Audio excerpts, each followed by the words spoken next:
Je vais vous inviter à la prière avant de partager la parole de Dieu. Prions. Seigneur, merci pour l'opportunité de nous tenir dans ta présence et de partager ta parole. Quel privilège est le mien, Seigneur, d'être un porte-parole de ta part, Seigneur. Et à l'aurore de cette année qui commence, de pouvoir imprimer une pensée de ta part dans le cœur de tes enfants qui va façonner la manière dont cette année va s'articuler. Que ton nom soit loué, notre Dieu. Nous nous confions à toi et nous prions que ton esprit nous guide, que ton esprit nous dirige en toutes choses, que ton esprit, Seigneur, nous touche au plus profond de notre être à la gloire de ton nom. Au nom de Jésus, nous avons ainsi prié. Amen. Cette année était une année sui generis, c'est-à-dire unique en son genre. C'était une année où on ne s'attendait pas que ce qui est arrivé allait arriver. On a été confinés dans les maisons. Beaucoup de plans et beaucoup de projets que nous avions conçus n'ont pas été mis en œuvre à cause de cette réalité à laquelle nous étions tous confrontés. Au début de cette année, qui vient de se couler, vous vous rappellerez, nous étions ici pour ceux qui étaient là, et Dieu nous avait donné un message.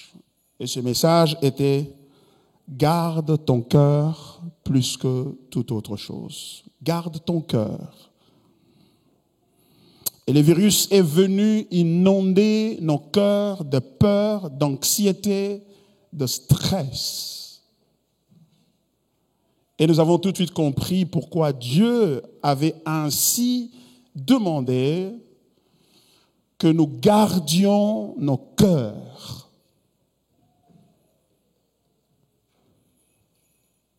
Jésus a dit que votre cœur ne se trouble point. Croyez au Père, mais croyez aussi en moi. Ne peut garder son cœur loin de la peur et loin de l'anxiété que celui qui a confiance et une confiance totale en le Seigneur. Et cette année, voici le message qu'il nous donne. Il dit ceci: ceux qui connaîtront leur Dieu agiront avec fermeté. Ceux qui connaîtront leur Dieu agiront avec fermeté. Et pour ce faire, nous allons lire deux textes principaux. Le premier dans Daniel chapitre 11, versets 27 à 37, et le second, Luc chapitre 4, versets 1 à 13. Le premier, disais-je, c'est Daniel chapitre 11, partie du verset 27. Jusqu'au verset 37. Daniel 11.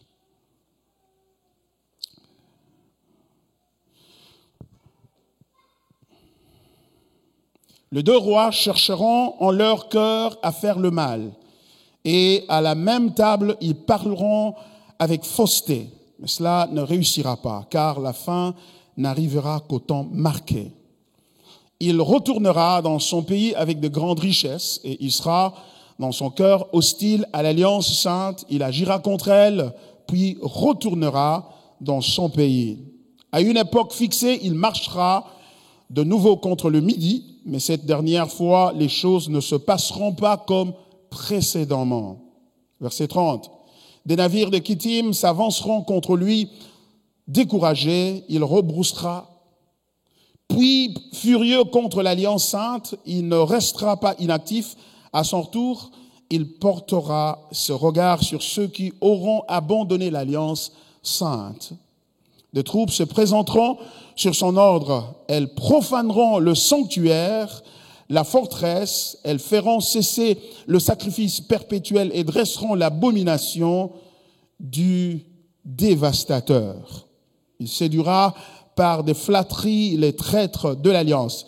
Mais ceux du peuple qui connaîtront leur Dieu agiront avec fermeté.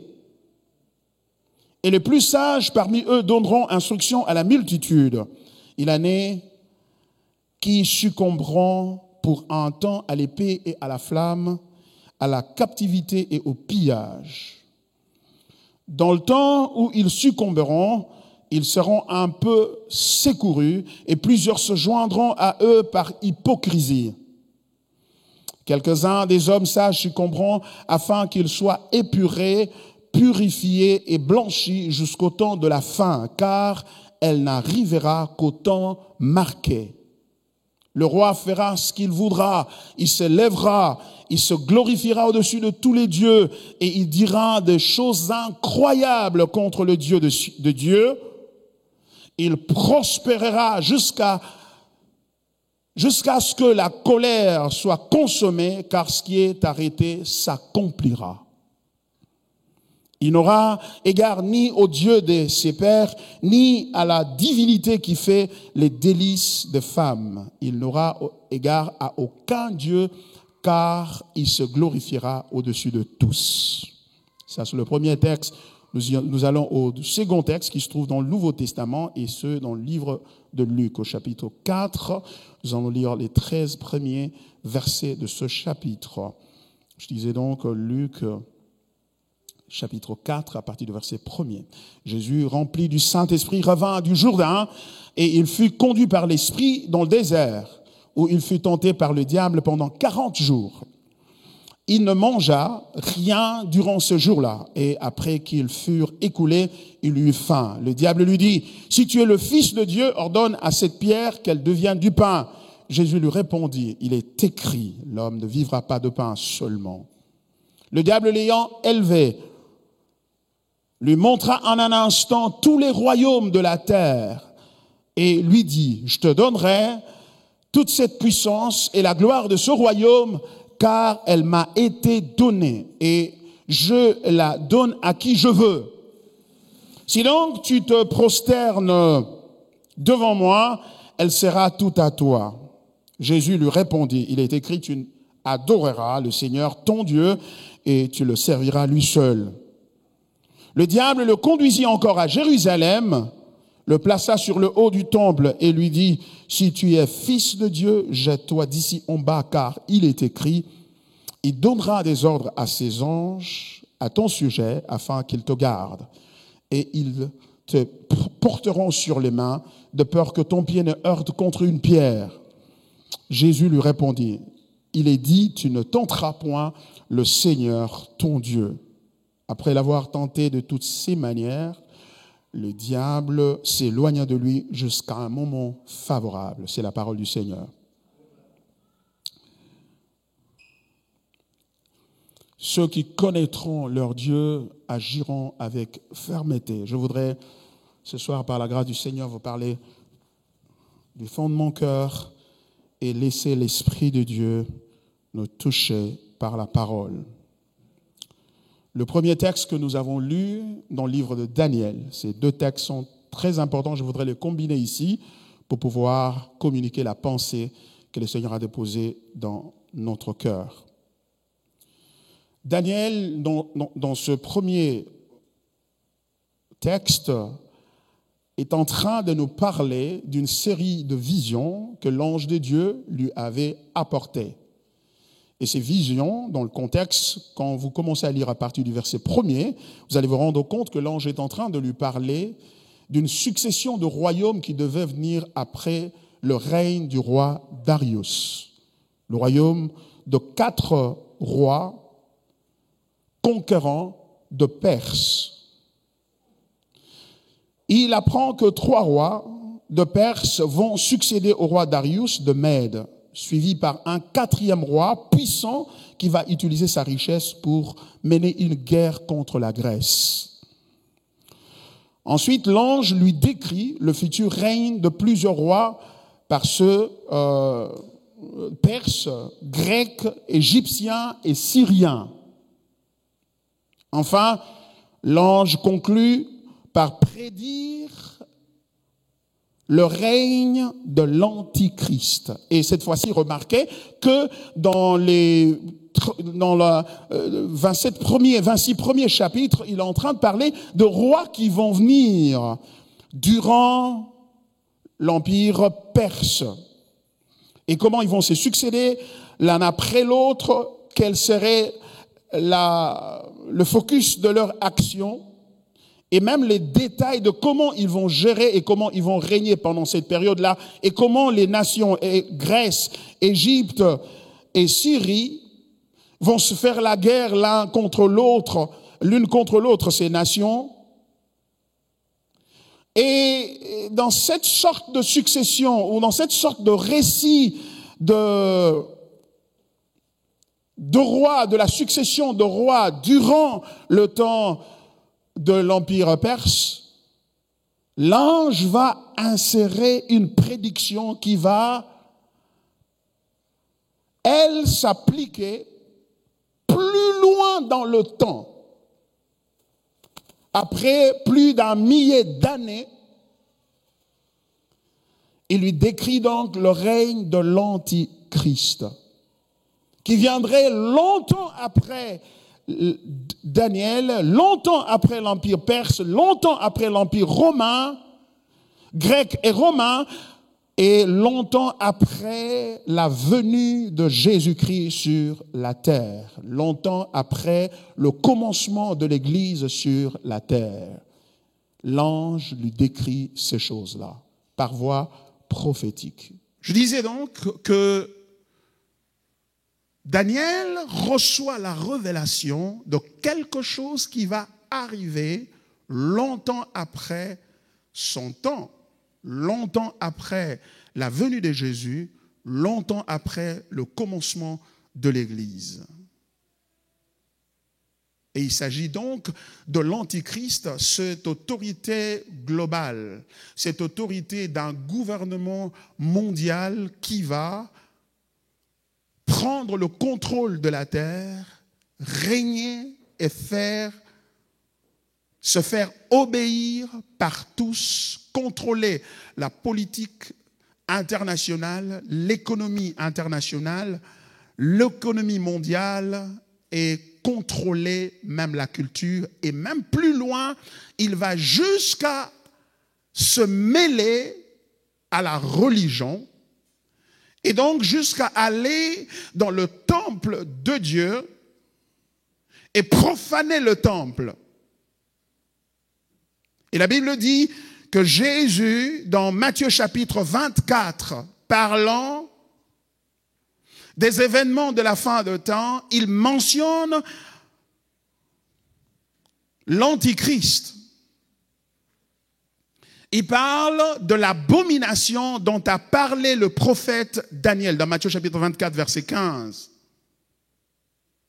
Il dit que lorsque vous verrez l'abomination dont a parlé le prophète Daniel, entrez dans le lieu très saint, que celui qui lit ce texte fasse attention. Et bien aimé dans le Seigneur, il est important pour nous chrétiens de comprendre le sens de la prophétie et comprendre l'autorité de la prophétie, parce que la prophétie qui vient de Dieu va s'accomplir. Et remarquez que la prophétie dont il est question ici, c'est pas du genre, tu as des mots de tête, le numéro de téléphone, ton social security, combien de gens vous êtes dans la famille. Non. La prophétie dont il est question ici, c'est une prophétie élevée, une prophétie qui nous tourne vers le futur. C'est assez malheureux et inquiétant aujourd'hui de voir que certains prophètes, au lieu de nous parler du futur, ils sont en train de nous parler du passé, de nos ancêtres, d'où nous venons, les liens auxquels nous sommes attachés, et ainsi de suite. Ils en font même une spécialité. Mais le prophète de Dieu, Daniel, ici, il regarde dans le corridor du temps et il voit les choses qui vont arriver et il les déclare. Et ce qui est remarquable, c'est que pendant qu'il est en train de recevoir des dieux ces révélations au sujet de royaumes qui vont se succéder sur la terre et finalement du règne de l'Antichrist, Israël est en captivité en Babylone. Israël est en captivité, donc a perdu le contrôle de sa terre. À cause de son idolâtrie, Dieu l'a puni et l'a envoyé en captivité. C'est-à-dire qu'il a permis à un peuple, les Assyriens et les Babyloniens, qui sont venus les prendre tour à tour, le royaume du nord et du sud, et les ont amenés en captivité. Et c'est pendant cette captivité que l'apôtre, plutôt Daniel, voit toutes ces choses se réaliser. En fait, lui être dites, comme annonçant le futur. Remarquez que Israël perd sa terre, mais le Dieu d'Israël ne perd pas le contrôle sur la terre. Parce que, au beau milieu de la captivité, il est en train de leur parler du futur. C'est à se demander, mais si tu connais le futur avec autant de détails et de maîtrise, comment est-ce que nous nous retrouvons dans cette situation? La raison est simple, vous vous retrouvez dans cette situation à cause de votre idolâtrie. Dieu, en punissant son peuple, il ne perd pas pour autant le contrôle de la terre, des événements, de la vie et de tout ce qui existe. C'est-à-dire, l'assujettissement du diable sur toi n'est pas la preuve que Dieu a perdu son contrôle. Tes difficultés ne sont pas la preuve que Dieu a perdu contrôle. Bien au contraire, il est au contrôle. Il connaît tout. Il dirige tout. Et il y a un roi, le roi Darius qui a dit, dans Daniel chapitre 4, si vous lisez ce texte-là, je vais le lire rapidement.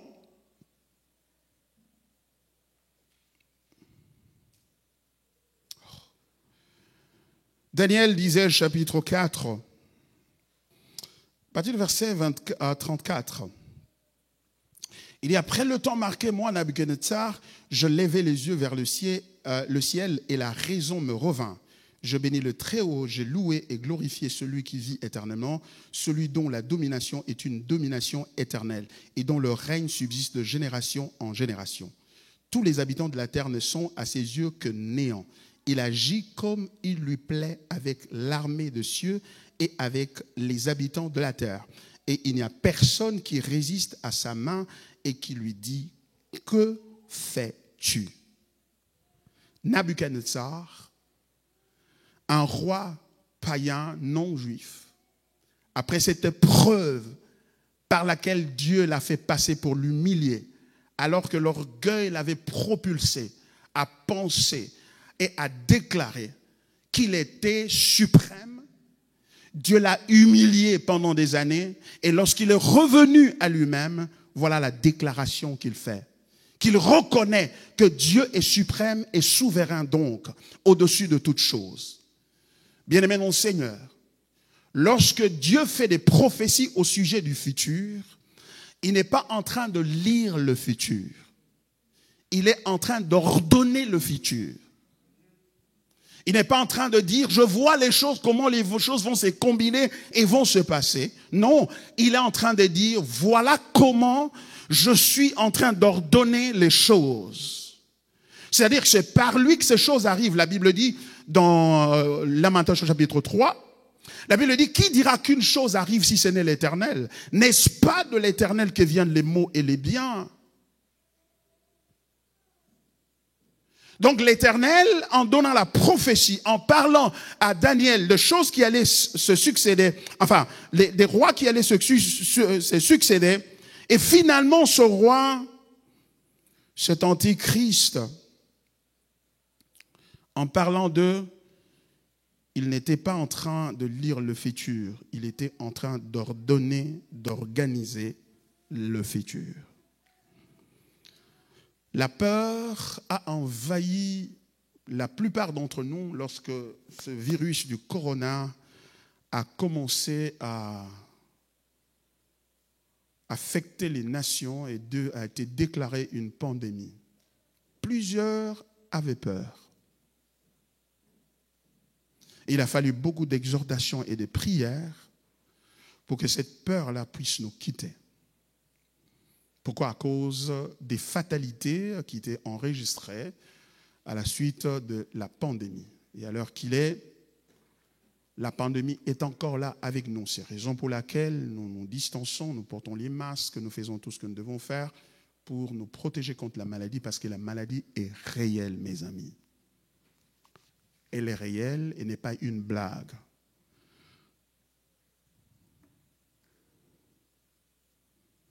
Mais cette peur-là a conduit à une autre peur.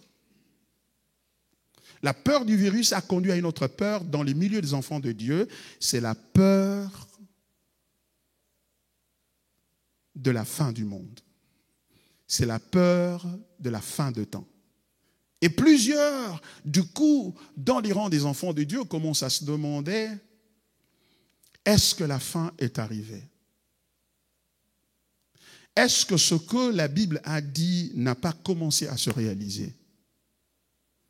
Et plusieurs se demandent s'ils doivent commencer maintenant à se sanctifier, à abandonner les choses qu'ils faisaient hier et à mettre leur vie en ordre parce que la fin est en train d'arriver. Ce qui est vrai, c'est-à-dire dans cette attitude, il y a une partie de la vérité. La vérité, c'est que la fin est en train d'arriver. Et lentement et doucement, les prophéties de la Bible, de la parole de Dieu sont en train de s'accomplir l'une après l'autre. Bien-aimés, le monde dans lequel nous vivons n'est pas un monde éternel. C'est un monde qui a une fin. Et cette fin n'a pas été décidée par le diable, mais plutôt par Dieu. Cependant, Dieu ne nous a pas laissés sans signe ou sans éléments ou sans repères qui peuvent nous aider à pouvoir identifier ou reconnaître la fin du monde dans lequel nous nous trouvons. Et entre autres événements ou entre autres signes qu'il nous a donnés, c'est justement l'avènement de ce gouvernement mondial et qui va être présidé et conduit par un individu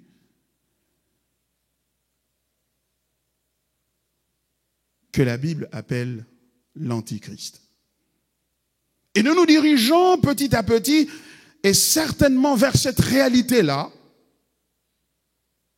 Et je disais tantôt qu'il y avait une partie de la vérité parce qu'il est vrai que ces choses vont arriver. Le monde va s'arrêter un jour.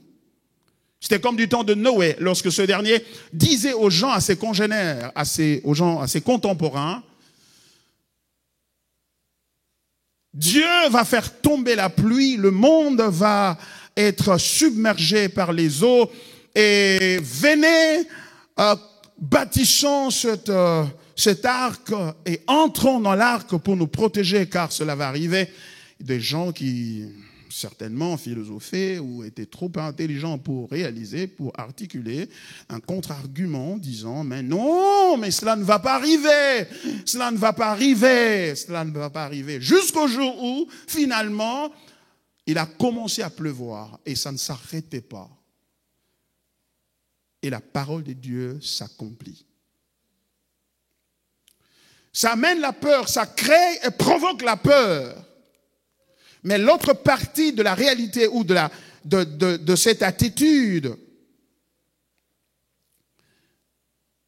c'est la peur qui ne devait pas naître dans le cœur des enfants de Dieu.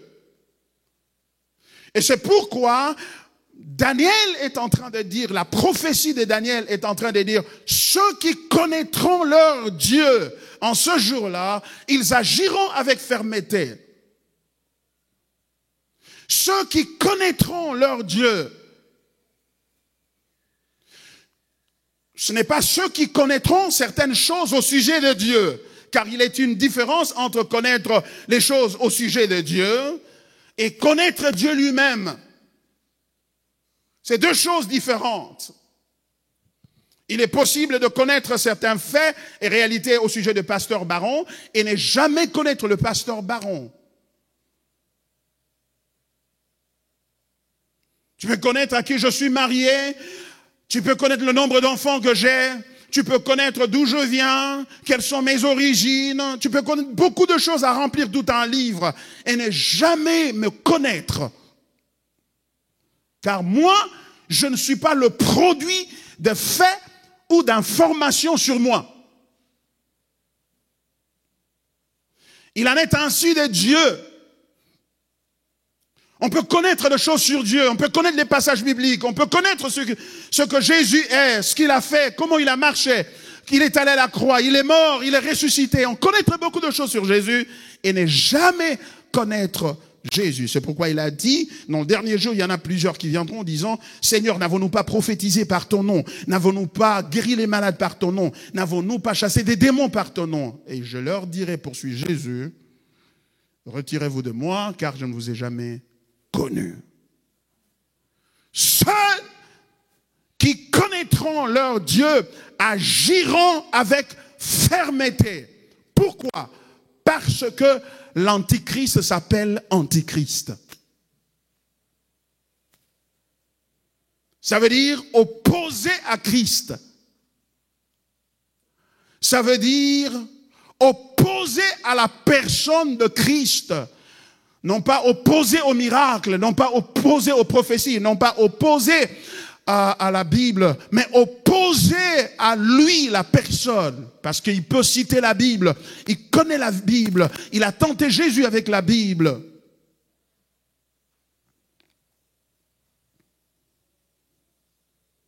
Et pour ce faire, bien-aimé mon Seigneur, seuls ceux qui connaîtront leur Dieu, ils agiront avec fermeté. L'heure de la superficialité du christianisme est en train d'approcher sa fin. L'heure d'un pied dedans, un pied dehors. L'heure de la superficialité dans la connaissance des choses de Dieu est en train d'arriver à leur fin parce que l'Antichrist va permettre à faire la différence entre l'ivraie et le blé. Entre les hypocrites et ceux qui sont sincèrement attachés à lui, qui le connaissent. L'heure de l'apeuprisme dans les choses de Dieu. Oh, c'est écrit quelque part dans la Bible. Quelque part, on ne sait pas exactement où. Ce quelque part-là est en train d'arriver à sa fin.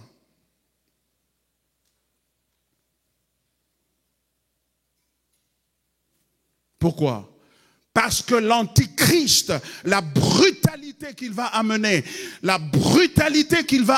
contre tous ceux-là qui s'identifient de Christ ou par Christ ou pour Christ, va faire en sorte que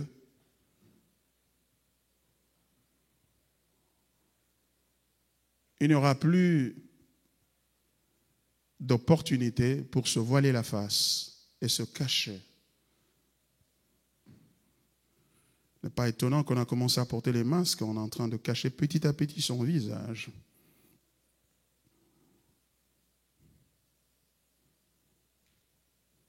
Et ce temps est en train d'arriver à la fin, mes amis.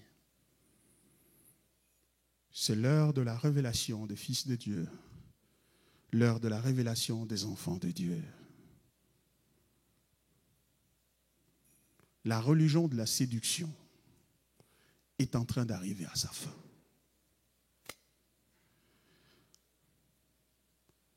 La séduction de la demi-mesure dans la consécration à Dieu, dans l'attachement à Dieu, est en train d'arriver à la fin. Et l'instrument que Dieu va utiliser pour mettre à nu nos cœurs et notre sincérité, ce sera le diable. Et le diable va le faire par un gars qui s'appelle l'Antichrist. Et au jour d'aujourd'hui, toutes les structures politiques, économiques, sociales, culturelles devant faciliter son avènement, son installation, son intronisation sont presque en place. Et la fin est en train d'arriver. Mais ceux qui connaîtront leur Dieu, ce n'est pas ceux qui connaîtront les pasteurs, ce n'est pas ceux qui sont prospères, ce n'est pas ceux qui sont délivrés, ce n'est pas ceux qui sont bénis, mais ceux qui connaîtront leur Dieu. Ils agiront avec fermeté. C'est cela qu'il est en train de nous dire ce soir, bien-aimé mon Seigneur. Je sais que nous sommes accoutumés aux déclarations du genre, c'est l'année de la percée, c'est l'année de la prospérité, l'année de breakthrough, l'année de recommencement, un nouveau départ, l'année de ceci et de cela. Mais le Seigneur est en train de dire ceci. La consécration à lui n'est pas annuelle. La consécration à lui n'est pas annuelle. Car ceux qu'il a connus d'avance, il les a aussi prédestinés à être semblables à l'image de son Fils. Et ceux qu'il a prédestinés, il les a appelés. Et ceux qu'il a appelés, il les a justifiés. Et ceux qu'il a justifiés, il les a glorifiés. Ce sont ceux-là qui vont tenir pendant ce temps. Des temps difficiles qui viennent pour l'Église. Des temps difficiles. Le but de ce message n'est pas de créer une psychose en vous, créer une peur bleue en vous. Le but de ce message, c'est de créer plutôt l'assurance. L'assurance, la confiance en Dieu. Et la nécessité de vous réveiller, de prendre conscience de qui vous êtes et des enjeux réels du christianisme.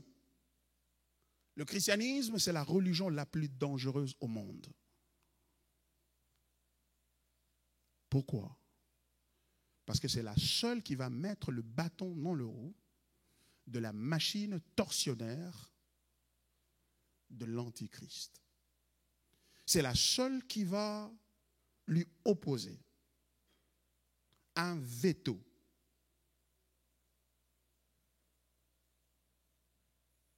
à son agenda consistant à dominer tous. Vous allez le comprendre tout à l'heure. Je vais entrer dans le second texte et vous expliquer en quoi l'Antichrist est Antichrist et pourquoi il agirait de cette manière-là. Bien-aimé mon Seigneur,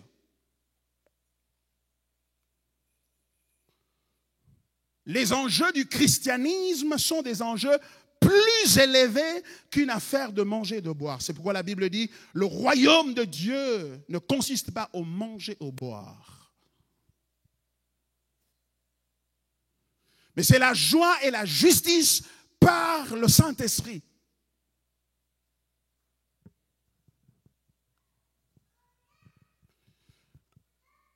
Le christianisme a été ramené au niveau, a été abaissé par l'Église au niveau des avoirs, du manger et du boire, de la subsistance, de demain, de la destinée personnelle, de la liberté, de la délivrance personnelle. Le christianisme a été privatisé. Le christianisme a été rendu ou a été articulé par l'Église en ces temps les derniers comme une recherche du confort personnel au nom de Jésus.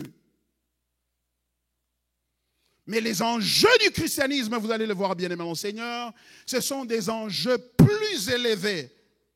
Et comprendre ces enjeux, c'est important pour nous en tant que chrétiens pour savoir comment nous devons nous comporter. Et nous devons être influencés par les enjeux du christianisme dans notre marche de tous les jours, dans nos décisions. La décision de savoir avec qui je vais me marier. c'est être connecté et relié aux enjeux du christianisme. La décision de savoir quelle école où je vais aller, la décision de savoir quelle carrière je vais commencer, la décision de savoir quel pays je veux voyager, la décision de savoir combien d'enfants je dois avoir. Toutes les décisions doivent être attachées à l'enjeu du christianisme. C'est pourquoi l'apôtre Paul dit dans 1 Corinthiens chapitre 10, verset 31, que vous mangiez, que vous buviez ou que vous fassiez quoi que ce soit, même en vous coupant les ongles, faites tout pour la gloire de Dieu. C'est ça l'enjeu du christianisme. C'est la gloire de Dieu. C'est la gloire de Dieu qui est l'enjeu du christianisme. Et non la liberté des démons, et non des semences pour récolter et les avoir. C'est pourquoi Daniel a dit que les hypocrites seront dénichés. Ceux qui sont venus pour le manger et le boire. Comme ce jour-là, ils se sont approchés du Seigneur. Ils disent, Seigneur, nous te cherchions. Et il leur dit ouvertement, vous me cherchez parce que hier, vous avez mangé du pain. Mais si vous ne mangez ma chair et buvez mon sang, vous n'avez point de vie en vous-même. Ils se sont retirés l'un après l'autre. Ils se sont distancés de lui. Jésus a voulu leur dire que les enjeux sont plus élevés que ça. Ce n'est pas une affaire de maladie, ce n'est pas une affaire de papier, ce n'est pas une affaire d'un diplôme que tu dois avoir. C'est plus grand, c'est plus élevé que ça. C'est une affaire de règne, c'est une affaire du royaume, c'est une affaire de la gloire du roi qui est en jeu et qui est menacé par l'antichrist.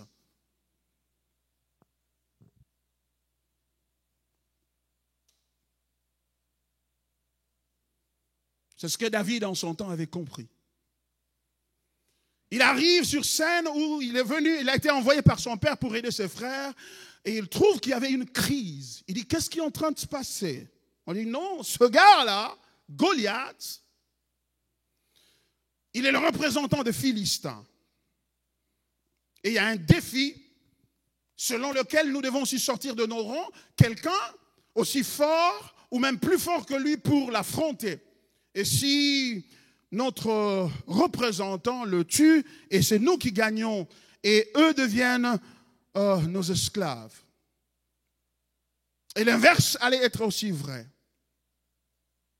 Et ce jeune homme qui arrive sur ce front, voyant la peur, la terreur qui avait pris en otage le peuple de Dieu à cause des allures gigantesques de cet homme, impressionnante de cet homme, et des menaces qu'il est en train de proférer contre eux. Cependant, il y avait un homme qui connaissait son Dieu. Car ceux qui connaîtront leur Dieu agiront avec fermeté. Et un jeune homme se lève et dit, je vais l'affronter. Et voilà comment il articule l'enjeu du combat. Et c'est cela qui lui a permis de vaincre. Il n'a pas vaincu parce qu'il avait dans son CV des expériences de victoire. Non, ce n'est pas ça la raison pour laquelle David a vaincu. Il a vaincu parce qu'il a dit, comment pouvez-vous permettre que cet incirconcis insulte l'armée du Dieu Tout-Puissant? Voilà l'enjeu. Comment pouvez-vous permettre que cet homme ici insulte, méprise la gloire de Dieu dont l'armée est éternelle? Ce Dieu qui nous a choisis. Il a élevé le débat et il a élevé l'enjeu et he got it so right that God got involved.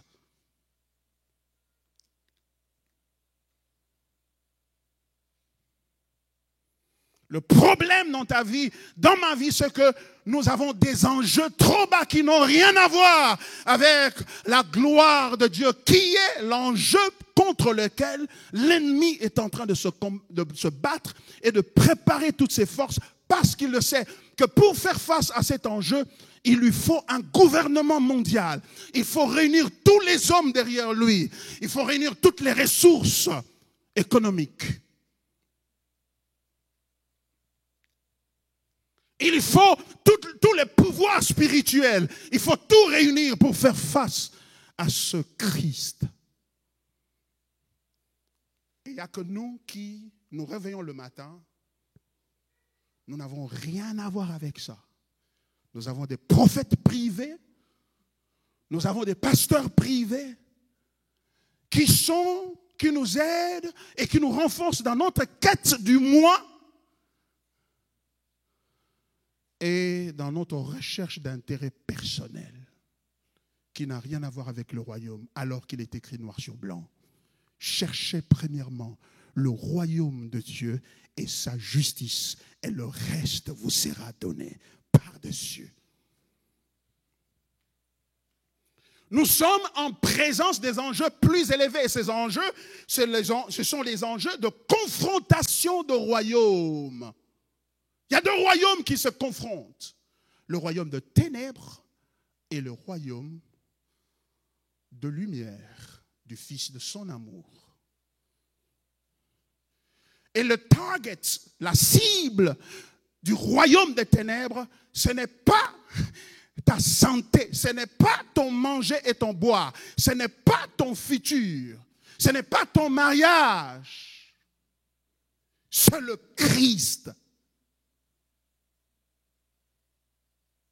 On nous a parlé du royaume de ténèbres dans l'Église, mais juste pour ramener, rabaisser le débat et rabaisser les enjeux là où ils n'appartiennent pas, là où ils ne devraient pas être.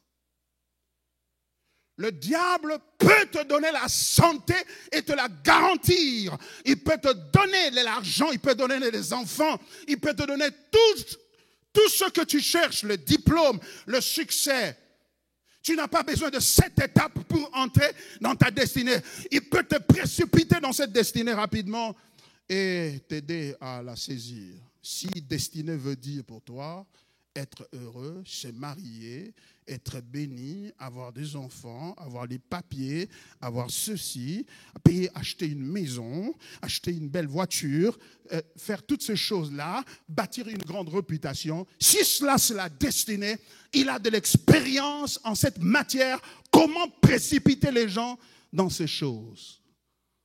Mais pourvu que tu lui assures que tu ne touches pas aux vrais enjeux, c'est-à-dire de la gloire de Dieu, de la gloire de Christ.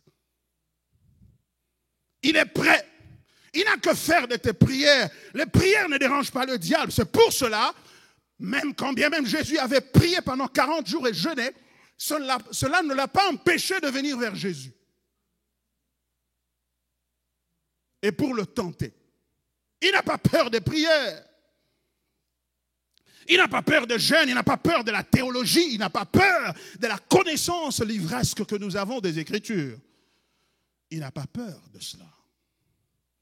Mais ce qui les dérange, c'est ceux qui connaissent leur Dieu. Ceux qui connaissent leur Dieu. Oh, tu dois cesser d'être cette fille-là, légère dans les choses de Dieu, des courtes prières, des prières toujours pour le moi. Tu dois cesser d'être ce garçon-là qui toujours, les prières, le sujet des prières, c'est au sujet de ma santé, de ma ceci, de ma cela.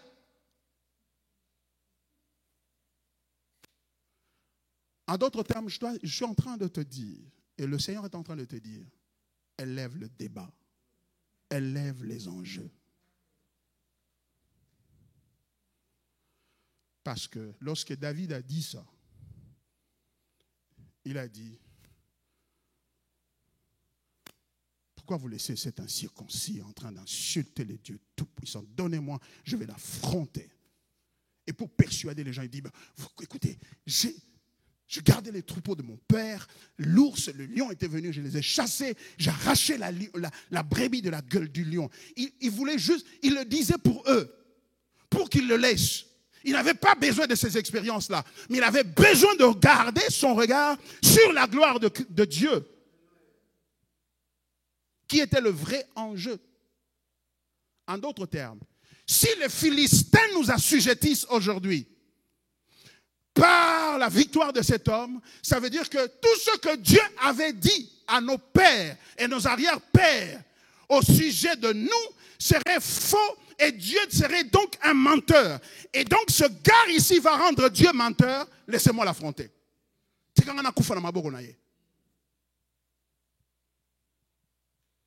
C'est cela. C'est cela. C'est le nom du Seigneur qui était la problématique, l'enjeu de ce combat. Et il lui a dit, tu viens contre moi avec le javelot et la lance, mais moi je viens contre toi au nom du Seigneur. Alléluia. Je viens contre toi au nom du Seigneur. Au nom de Christ. C'est cela qui nous manque. Nous avons rabaissé notre christianisme à un niveau. On est venu ce soir pour avoir la bénédiction pour commencer bien l'année. C'est pourquoi on n'apparaît pas pendant toute l'année. On apparaît le dernier jour pour recevoir les bénédictions. Quelle bénédiction? Les bénédictions personnelles. Je ne vous attaque pas. Je bénis Dieu que vous soyez venus quand même. Et c'est pour cela que Dieu vous parle. Non, je sais que vous avez votre propre église à laquelle vous allez. Il n'y a pas de réveillon, c'est pour ça que vous êtes venus ici. Gloire à Dieu. Mais il y a de ceux-là qui ne prient que le 31 et le 25 décembre.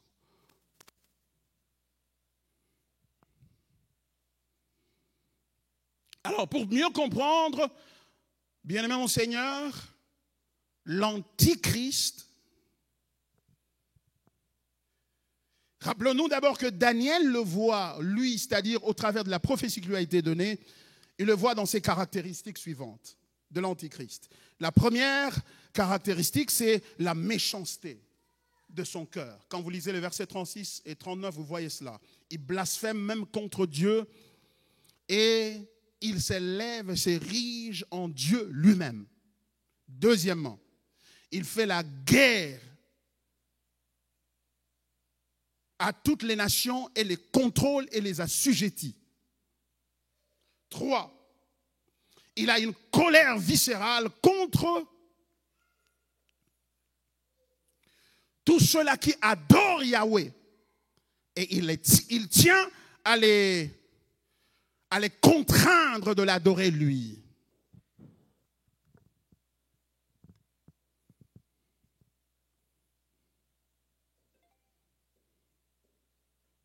Mais pour comprendre l'Antichrist, j'aimerais nous amener au chapitre 4 de Luc, chapitre 4 de Luc, et nous allons mieux comprendre les choses là-bas, parce que c'est le texte que nous avions, le second texte que nous avions lu.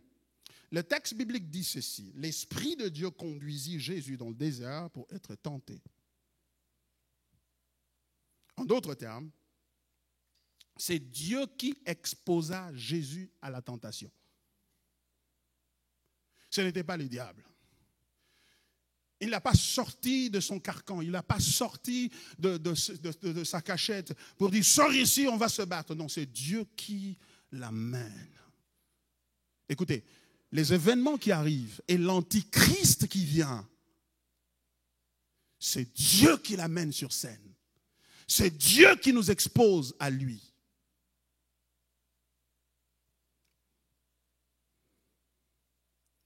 Et pourquoi?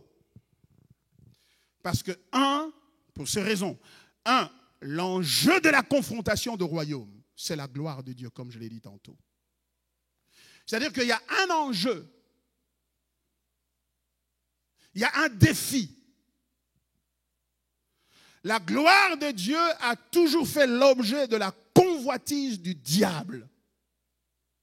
Il a toujours convoité la gloire de Dieu. Il a voulu être comme Dieu, s'élever, être aussi adoré, apprécié comme Dieu. Le diable avait tenté l'homme dans le but de lui arracher la gloire de Dieu. La poursuite du diable, tu dois comprendre, mon ami, ce n'est pas ton argent, ce n'est pas ta santé. Ta santé est un effet d'entraînement de la poursuite première qu'il est en train de rechercher. Ce qu'il recherche, c'est d'être adoré. Et c'est d'être admiré. Car avec l'adoration vient le contrôle. Si quelqu'un t'adore, tu le contrôles facilement. C'est pourquoi nous avons des difficultés à contrôler nos ennemis. Et du coup, nous appelons le feu sur eux.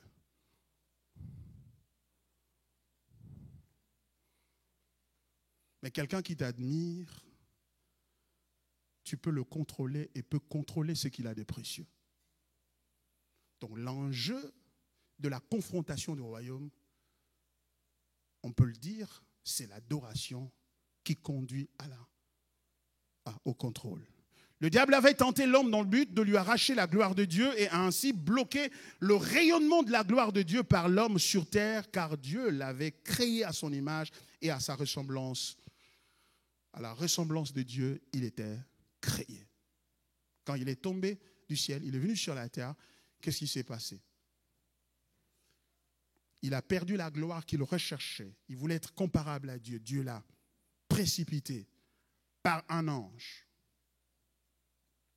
sur la terre, et il arrive sur la terre, il trouve que l'homme a été créé à l'image de Dieu. Ça veut dire quoi?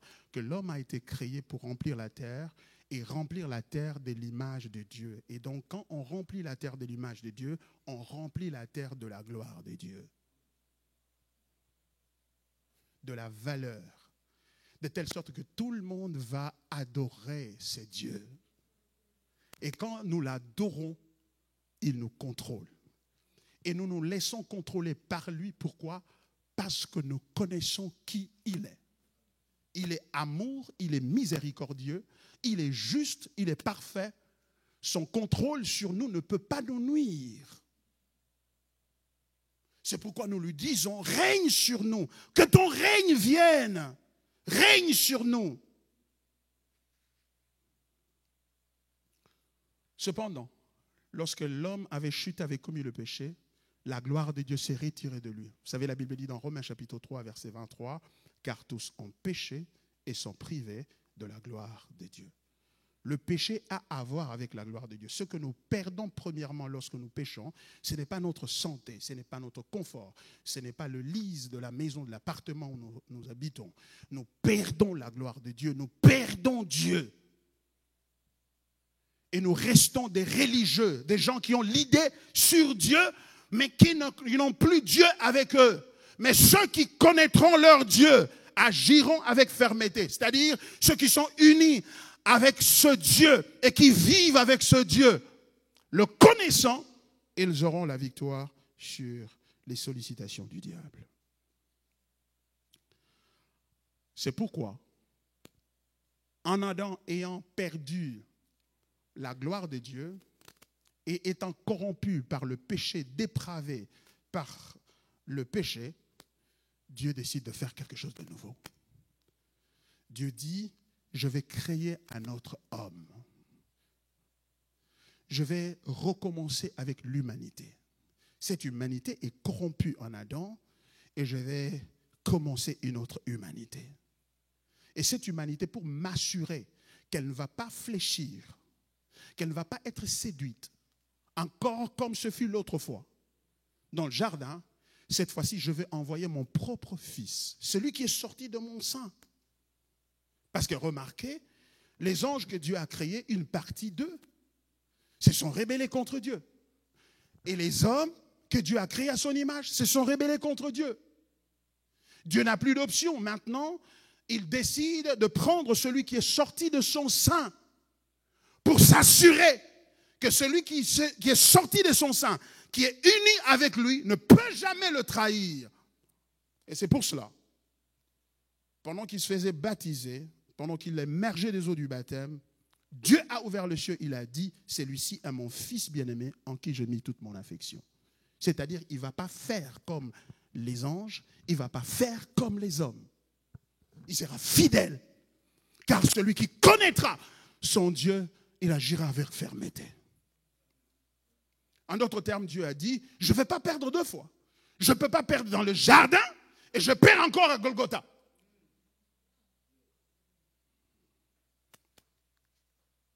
Il envoie Jésus pour commencer une nouvelle humanité. Et lorsque le diable le voit, il comprend. Et il veut maintenant tenter ce Jésus pour l'induire à commettre le mal, de telle sorte qu'en commettant le mal, comme Adam, il l'assujettisse aussi. Parce que l'enjeu sur la terre, c'est un enjeu de gloire, un enjeu de contrôle, un enjeu d'adoration. La perception ou la vue de la gloire conduit à l'adoration.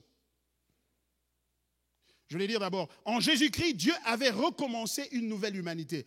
Lors du baptême, Dieu a déclaré qu'en Jésus-Christ, il était satisfait. Par lui, la gloire de Dieu va remplir la terre. La perception ou la vue de la gloire conduit à l'adoration. Et l'adoration conduit au contrôle. Ça, c'est très important, bien-aimé enseignant. La perception de la gloire. Quand tu regardes la gloire et tu la perçois, tu as envie de l'admirer. C'est comme quelqu'un qui voit une fleur. Waouh, on s'arrête, on va voir ça d'abord. On commence à admirer. Et quand vous admirez ça, ça conduit au contrôle. C'est comme ça avec la cigarette. Tu vois cette fumée-là. Waouh, oh, ça c'est intéressant. Et tu prends ça, tu mets dans la bouche, tu commences à fumer ça, tu admires ça. Et du coup, ça te contrôle. C'est ça la clé de la vie. C'est ça la clé de la victoire. Ah, tu vois ce boyfriend, cette girl, cette fille-là, oh, elle est jolie, regardez les rondeurs. Oh, cet homme-là, il est bien battu, six packs. Et vous vous engagez, vous commencez à parler sur WhatsApp, sur ceci, et puis finalement, tu commences à admirer. Et quand tu admires, tu adores, la suite, c'est le contrôle. Tikaye o nazokokate. Tikaye nazokokate.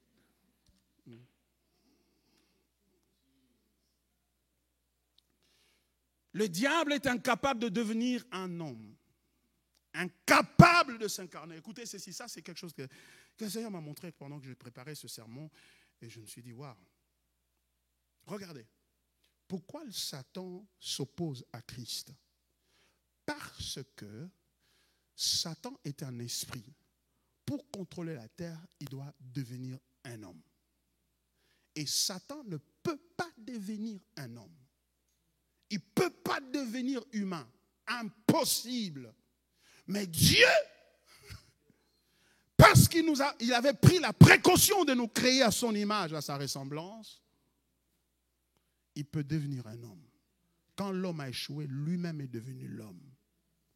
Et quand le diable a vu Jésus, il a dit, cet homme va contrôler le monde. Alors je dois m'opposer à lui. Et pour m'opposer à lui, je dois lui trouver quelqu'un pour s'opposer à lui. Ce quelqu'un-là s'appelle l'Antichrist. Donc l'Antichrist va être un homme, un dirigeant, un homme super intelligent. Il est même capable de faire des miracles, des prodiges. Il a une telle intelligence qui peut contrôler les gouvernements du monde. Et il a une telle intelligence qu'il va tout contrôler et tout dompter. Et finalement, les gens vont dire, voilà l'homme que nous attendions. Voilà l'homme que nous n'avons pas pu avoir à travers des dictatures, des monarchies et même des démocraties. Parce que même aux États-Unis, il n'y a plus de démocratie. La démocratie est morte depuis un certain temps.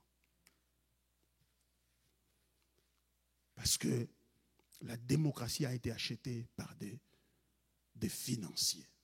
Ceux qui ont l'argent, ils ont acheté le pouvoir.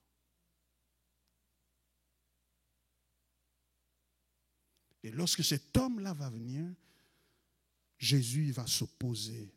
Il va s'opposer à Christ.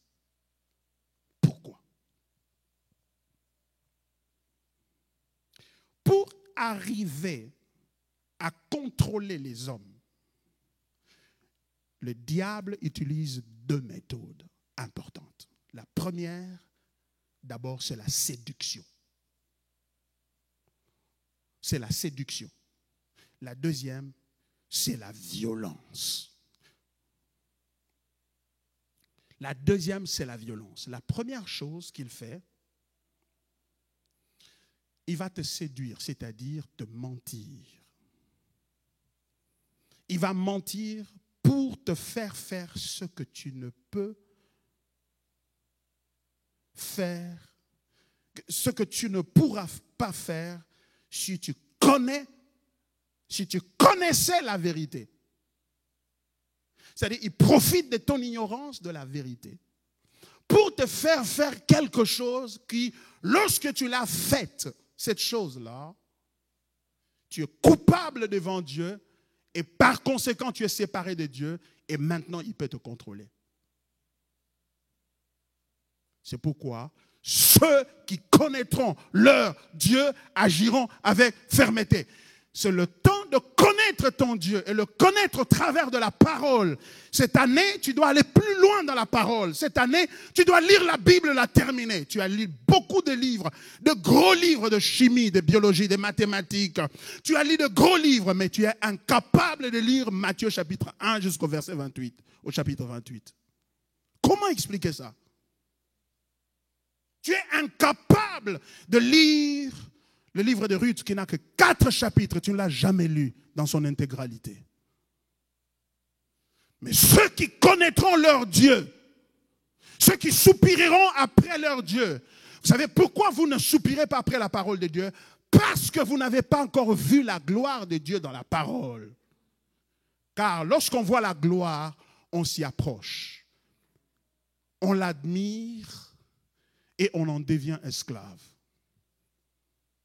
Tu dois prier et dire, Seigneur, ouvre-moi les yeux, que j'admire la parole, que je te vois, que je t'apprécie. Et cela n'est pas de ta faute, ça vient de ton prédicateur. Qui te montre dans la parole, au lieu de te montrer la gloire de Dieu dans la parole, il te montre ta gloire dans la parole. Et tu poursuis ta gloire. Alors comment tanga la Bible pour la bonga?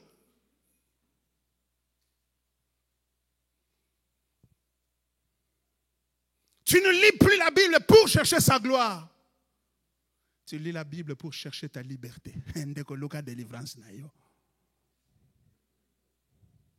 N'importe quoi.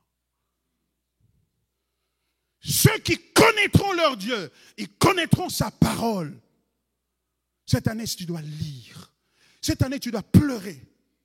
Cette année, tu dois t'arracher les cheveux. Tu dois couper les cheveux pour dire, Seigneur, je coupe même mes cheveux parce que comment expliquer que je n'ai pas envie de lire la Bible? J'ai envie d'être devant Netflix pendant des heures. J'ai envie d'être devant Facebook pendant des heures. J'ai envie d'être devant WhatsApp pendant des heures. Mais jamais la Bible. Oh, quelque part dans la Bible, c'est écrit comme ça. Quelque part où? Ceux qui connaîtront leur Dieu, ceux qui connaîtront leur Dieu, exerce ton cœur à la parole. Tokisa motema no nakati ya mateya, nakati ya liloba. Oyanduli yango, tokisi yango. Obi nazo tokisa yango yango tokisa.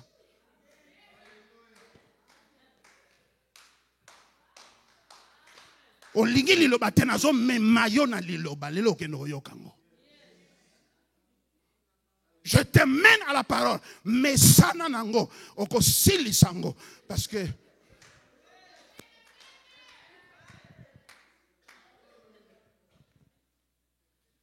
la séduction et la parole de l'évangile, pas la parole du développement personnel, de la prospérité de délivrance. Parce que toutes ces choses-là, c'est que le message de la prospérité, le message de la délivrance et le message du développement personnel ont en commun, c'est la poursuite du moi. is trying to get you to become better. I'm not interested in becoming better. I am interested in His glory. I want to see His glory and know Him. Because ceux qui connaîtront leur Dieu agiront avec fermeté. Vous allez oui. Devant boyfriend, oui. Devant porno, oui. Mozo coca porno. On a une application. Eh, vous savez, là, on a un téléphone dans la poche. Pourquoi? Parce que on n'a pas vu mieux que ça. On n'a pas vu mieux que ça. Tu sais, le problème, c'est que tu ne vois pas mieux que toi-même. Le problème, c'est que tu es possédé, non pas par un démon, mais tu es possédé par toi-même. Mais ceux qui connaîtront leur Dieu seront possédés par Dieu, par Jésus. Ils se lèvent le matin, ils veulent Jésus. Ils ne viennent pas à l'église comme des féticheurs, cherchent un féticheur pour se protéger. Alors dimanche, c'est pour la protection.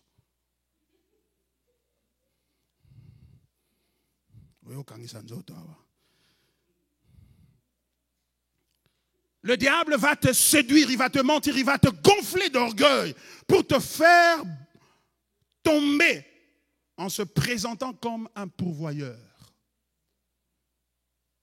Pourquoi? Pourquoi la séduction? Il va te faire tomber pour te montrer qu'il est la bonne volonté pour t'aider. Mais tu as des besoins, tu dois faire ça, il n'y a pas d'autre moyen, ici il faut mentir carrément. Ici il faut tricher, il faut absolument tricher, il n'y a pas un autre moyen. C'est ce qu'il va te dire, c'est ce qu'il me dit souvent.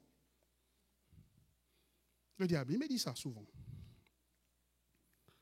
Mais pourquoi la séduction? Parce qu'il doit te faire porter la responsabilité du brisement de la loi de Dieu et ainsi te dresser contre la justice de Dieu, te rendre coupable.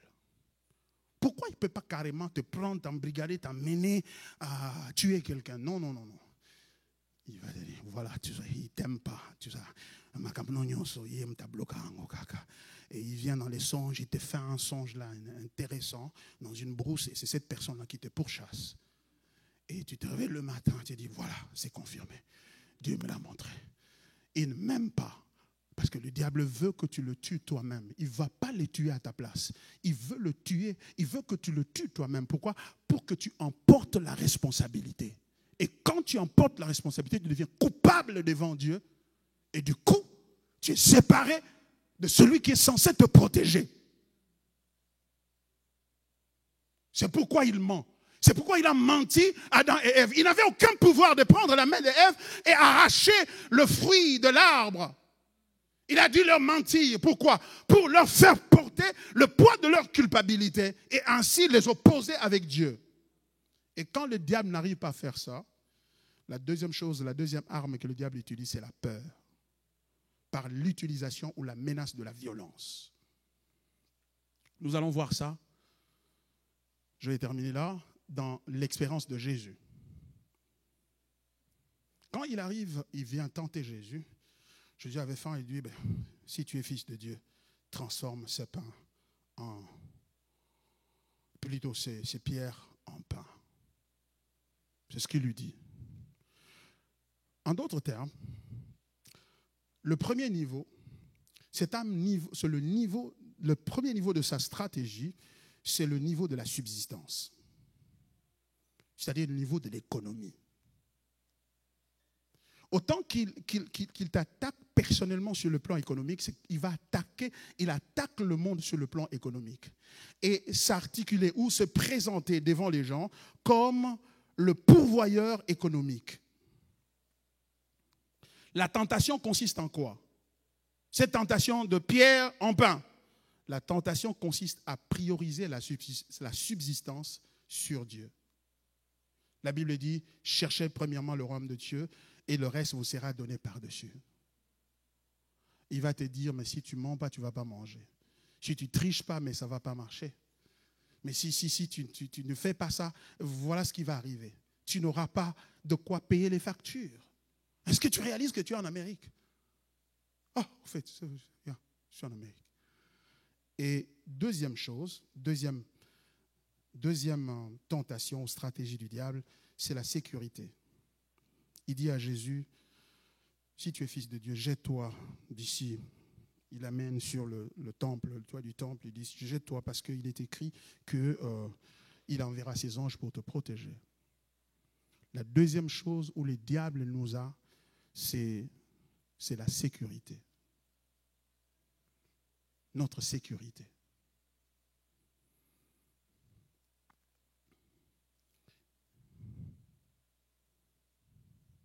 La tentation était de ne pas faire confiance à Dieu en le testant pour voir s'il va accomplir sa promesse. Bien-aimé dans le Seigneur, il va te tenter au sujet de ta sécurité du lendemain.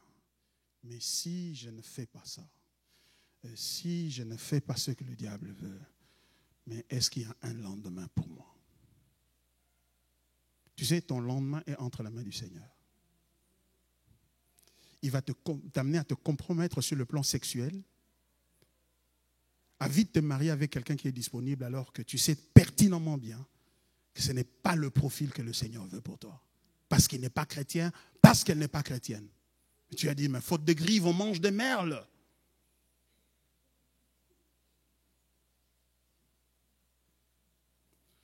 Le diable veut créer l'insécurité en toi. Tu sais, c'est lui qui t'a amené ensemble, qui a bâti ce foyer, qui a bâti ce mariage. C'est lui qui a bâti cette famille-là dans laquelle tu te trouves.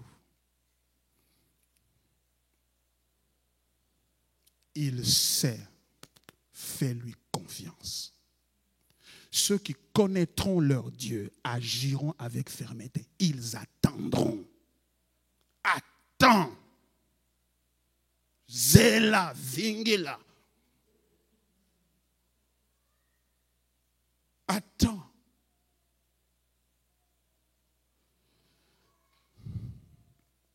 Et finalement, le troisième point, c'est que quand le diable a échoué, parce que Jésus lui a dit, tu ne tenteras pas le Seigneur ton Dieu. Tu ne vas pas le tenter. Ce n'est pas parce que Dieu a dit que si tu te jettes là, tu ne vas pas mourir. Alors qu'il faut se jeter pour voir si il va garder sa parole. Ça, c'est un manque de foi.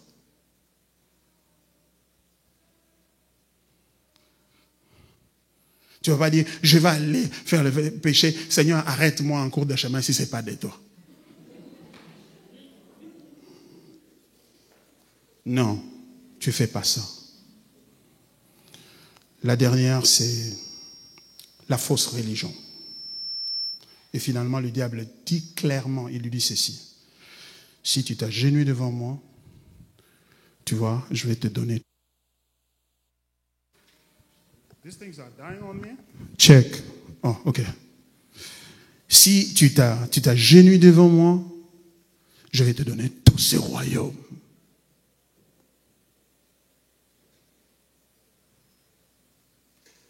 Adore-moi et je te donnerai la puissance et la gloire.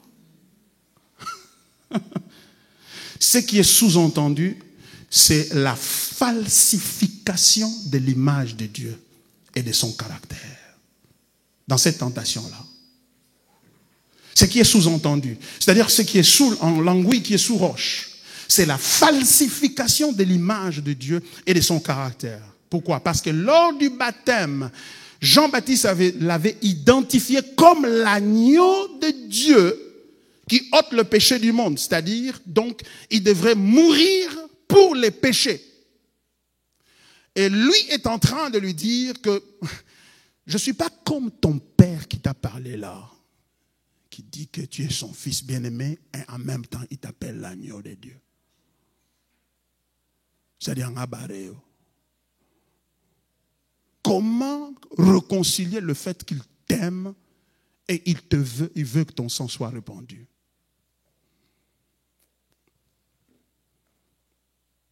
Comment? Alors que il veut te donner la gloire, mais il veut que tu passes par la souffrance. Pourquoi? Ça ne vient pas.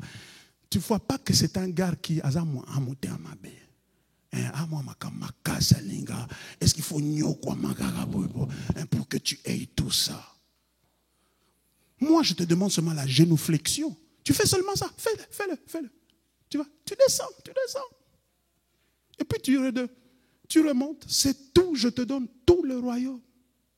En d'autres termes, il voulait te dire, ne va pas à la croix.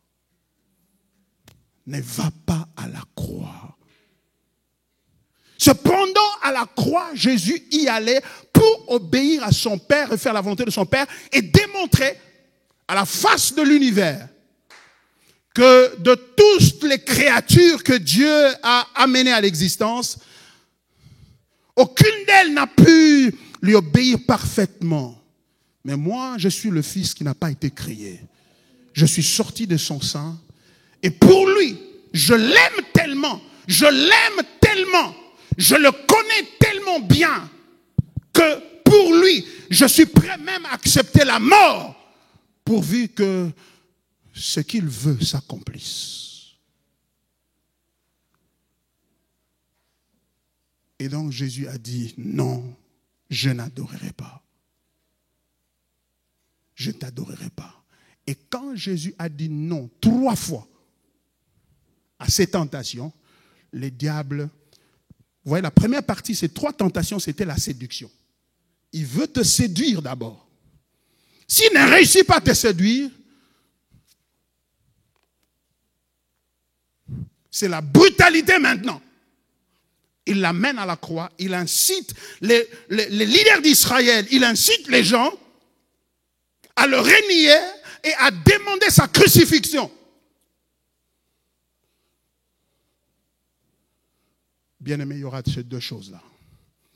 Le diable nous a amenés dans le monde entier par la séduction. Il a créé toutes sortes de fausses religions, l'occultisme. Il a créé toutes sortes de choses pour nous séduire loin de Dieu. Mais cependant, comme Jésus l'a dit, mes brebis me connaissent, elles entendent ma voix et elles me suivent. Nous sommes restés attachés à lui, à Jésus. Et puisqu'il n'a pas réussi à nous séduire, maintenant il entre dans la 2e phase. Il faut l'antichrist qui va venir avec la violence. Avec la violence. Si on ne te met pas cette marque-là, tu ne vas pas manger, tu ne vas pas acheter, tu ne vas pas vendre, tu ne vas pas voyager, tu ne vas pas faire ceci, jusqu'à ce que tu te plies. Et ceux qui connaîtront leur Dieu agiront avec fermeté. La victoire dans cette étape où nous sommes en train d'aller, bien aimé, le monde est en train de se coaliser autour de cet antichrist. On ne connaît pas encore l'identité de cette personne, mais cette personne est en train de venir. Il a tout mis, les choses sont en place, il est en train de venir. Et cette fois-ci, il vient, non pas avec une mauvaise religion, non pas avec l'occultisme, il vient avec la force, la violence, la menace, pour dire, si tu ne portes pas ça, tu ne vas pas entrer ici. Si tu ne prends pas ça, tu ne vas pas entrer ici. Si on ne te met pas ça, tu ne vas pas vendre ici, tu vas mourir de faim. D'ailleurs, on va t'arrêter, on va te tuer. C'est là qui nous amène. Et ça a commencé petit à petit. Avec ce que nous voyons et ce que nous vivons ici. Je ne dis pas que l'Antichrist est déjà là. Il n'est pas encore là. Il va venir. Il ne sera pas à chercher parce que nous le verrons. Ah! Mais ceux qui connaîtront leur Dieu agiront avec fermeté et lui diront non. Je l'aime tellement. Je l'aime tellement. Je l'ai vu à la croix. Je l'ai vu porter mes péchés et m'amener vers Dieu par son sacrifice. Je ne suis pas prêt à perdre ça. Parce que vous savez quoi? Ce qui a permis à Jésus de vaincre Satan par 3 fois. Et même à la croix. Il a vaincu à la croix. Parce que la mort de Jésus est la victoire de Jésus sur le diable. C'est-à-dire une mort qui lui dit, la mort de Jésus veut dire que même si tu me tues, je ne céderai pas. Même si tu me tues, je ne céderai pas. Même si tu élèves la justice, l'économie contre moi, les hommes contre moi, la religion contre moi. Aujourd'hui, il y a un mouvement œcuménique qui est en train de se dessiner. On veut une seule religion.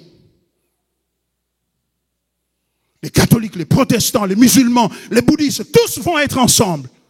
Et il n'y a que ceux qui sont nés de nouveau qui vont dire. Ceux-là qui connaissent leur Dieu, qui vont être fermes, ils ont dit, il n'y a qu'un seul chemin vers le Père. C'est Jésus-Christ de Nazareth. Et à cause de cela, ils seront mis à mort. Et à cause de cela, bien-aimé mon Seigneur, c'est ça l'esprit que tu dois avoir cette année. À partir de cette année, jusqu'à ce qu'il revienne, t'attacher à lui. Pourquoi nous le suivons? Nous le suivons parce qu'il nous donne de loi? Non, nous le suivons parce qu'il a le meilleur. Il a le meilleur. Et il est le meilleur. Il est la gloire de Dieu. Si tu n'arrives pas à pénétrer ton cœur, tu dois pleurer et dire, Seigneur, s'il te plaît, aide-moi. Ouvre mes yeux que je vois que tu es le meilleur. Et parce que quand je verrai, j'adorerai. Et quand j'adorerai, tu me contrôleras. C'est cette année ici. C'est l'année de servir Dieu. C'est une année pour servir Dieu. Va te cacher dans l'œuvre de Dieu. Tu ne peux plus continuer à rester un croyant de YouTube et de Internet. Non. Il n'existe pas de croyants de YouTube et de Internet. Les croyants se retrouvent dans l'église et adorent ensemble leur maître. J'ai terminé ma prédication. C'était très long. Mais il fallait bien que je vous parle de ces choses. Là où nous allons, ça va devenir de plus en plus difficile d'obéir à Dieu. De craindre Dieu. Parce que nous sommes assiégés de toutes parts par la culture, par la télévision, par le téléphone, par les iPads, par les computers, par des gens, par la religion, par des faux messages, par beaucoup de choses, par le stress. Ça devient difficile de mettre ses genoux à terre et de prier, et prier une bonne prière.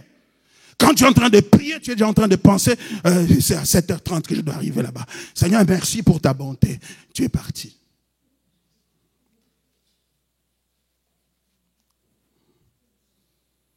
Bien-aimé mon Seigneur, attache-toi, Seigneur. Et si tu veux le faire, trouve un ami, trouve une amie qui est attachée au Seigneur. Laisse-toi influencer par lui ou par elle. C'est là que l'église devient importante. Trouve-toi un pasteur. Je ne fais pas de marketing de cette église. Tu peux aller ailleurs. D'ailleurs, tu es membre d'une autre église. Reste dans ton église. Attache-toi à l'église. Attache-toi aux enfants de Dieu. C'est le temps de regroupement. Il faut tout ça. Oh non, et moi, j'aime pas cette histoire-là parce qu'on va commencer à me critiquer. Il a dit ceci, celui qui aimera sa vie, la perdra. Mais celui qui la perdra à cause de moi, la retrouvera. Tu aimes tellement ta vie que tu veux la protéger. Moi, j'aime tellement la gloire de Dieu que je veux même être crucifié nu. C'est ce que Jésus a fait. À cause de la joie qui lui était réservée, il a méprisé l'ignominie. Incluons-nous dans la prière.